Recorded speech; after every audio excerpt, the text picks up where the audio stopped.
वो भी निर्दलीय विधानसभा चुनाव लड़ने की तैयारी कर रहा है और आज हमने नॉमिनेशन फाइल कर दिया है और बहुत खुशी फील हो रही है कि एक नौजवान लड़का जो किसान का बेटा है वो भी अब इनकलाब के इस सरजमीन पर, सीमांचल की सरजमीन पर इनकलाब लाने की सोच रहा है, तो बहुत खुशी हो रही है। पहली प्राथमिकता क्या होगी? सीमांचल की जो पहली प्राथमिकता है वो शिक्षा, स्वास्थ्य और रोजगार है। ये सभी कैंडिडेटों का होगा, लेकिन ज़मीनी स्तर पर कौन काम करते हैं वो देखा जा रहा है और अल्हम्दुलिल्लाह हम लोग कोशिश कर रहे हैं कि एक नया इनकलाब आएगा। आखिर क्या जरूरत पड़ी आज़ाद उम्मीदवार के तौर पर नामांकन करने का? देखिए, जब सीमांचल में सभी पार्टियां आकर के ये कहने की कोशिश कर रही है कि सीमांचल बहुत पसमानदा है, इन सारी चीज़ों पर गौर फिक्र करते हुए हमने ये सोचा है कि सीमांचल के जितने यूथ हैं, जो नौजवान हैं, जो खास करके एक चाहते हैं कि सीमांचल की सरजमीन पर इनकलाब आए, तो उनको सीमांचल के लिए अपने तरह से सोचना होगा कि सीमांचल में कोई किसी पार्टी की बपोती नहीं है। जितने भी सोकॉल्ड नेता हैं और सोकॉल्ड पार्टियां हैं वो ऐसे ही लोगों को टिकट देने का काम कर रही है जो 2.5-3 करोड़ रुपए जिनके पास पैसा हो, जो टिकट खरीदने का काम कर सके, ऐसे लोगों को तब जाकर के फैजान अहमद ये कोशिश कर रहा है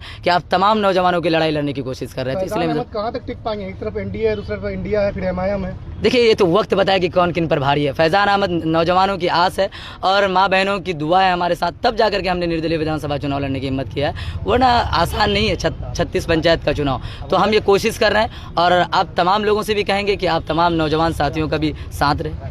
सभी नेता तो सभी पार्टी युवाओं की बात करते हैं, लेकिन अभी तक कोई भी पार्टी युवाओं को मतलब टिकट नहीं दिए हैं। तो उसी का तो मिसाल है कि जब फैजान अहमद आपके बीच में निर्दलीय विधानसभा चुनाव लड़ने की कोशिश कर रहा है, तो आप तमाम तर साथियों को भी चाहिए कि हम क्रांति लाना चाहते हैं, नए लोगों को मौका देना चाहते हैं, इसलिए हमने निर्दलीय विधानसभा चुनाव लड़ने का फैसला किया।